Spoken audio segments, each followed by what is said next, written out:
નમસ્કાર મિત્રો, આજે આપણે મહેસાણાથી 25 કિલોમીટર દૂર એઠોરની અંદર આપણે અહીંયા આવ્યા અને એઠોરની અંદર જે ગણપતિ દાદાનું જે મંદિર છે એ કંઈક અલગ અદ્ભુત છે.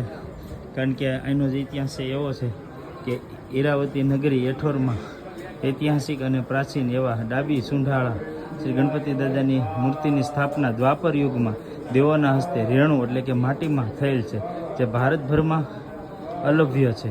શ્રી ગણપતિ દાદાના મંદિર સામે આશરે 700 વર્ષ પૌરાણિક શ્રી વિષ્ણુ ભગવાનનું મંદિર છે. દર વર્ષે લાખો શ્રદ્ધાળુ ભક્તો શ્રી ગણપતિ દાદાની મૂર્તિના દર્શન કરી ધન્યતા અનુભવે છે. તો આવી અલૌકિક મૂર્તિના દર્શનનો લાભ લેવા સર્વે શ્રદ્ધાળુ ભક્તોનું હાર્દિક આમંત્રણ છે.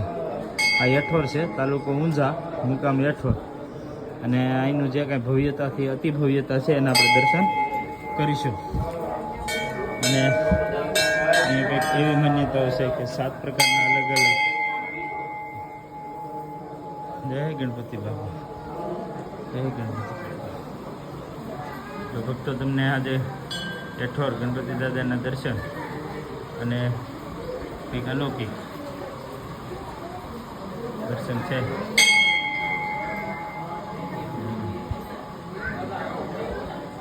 અને કંઈક માનતા એવી છે, માન્યતા કે 7 પ્રકારના અલગ અલગ પ્રકારના ઘઉં અનાજ ભેગું કરવાનું, એ અનાજને ઘરમાં રાખવાથી ધન વધે.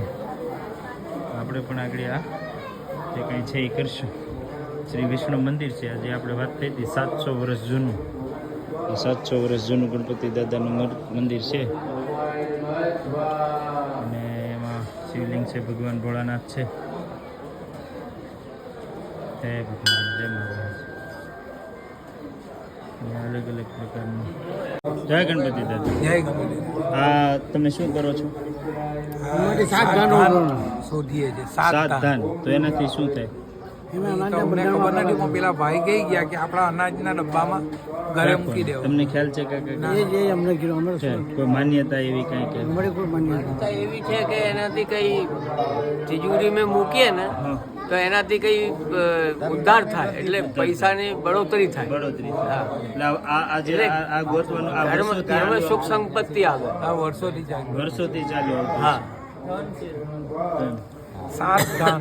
7 ધન બધું બરાબર. 7 પ્રકારના અનાજ. 7 પ્રકારના અનાજ. તો બધા પેલા આપ્યા છે ને મને? હા, નાખ્યા હોય તો જ મળે ને. એના અંદર નાખ્યા છે એટલે મળી જાય. ઘઉં, બાજરી, ચોખા. ઘઉં, બાજરી, મગ, ચોખા, પછી વરિયાળી. બરાબર. અલગ અલગ. પછી રાઈસ રાઈસ, ચોખા. ડબલ હોય લાવો મારે તો આ રીતે બધા અહીંયા આ રીતે ગોતે. અને આ મંદિર છે એઠોર ગણપતિ દાદાનું મંદિર છે.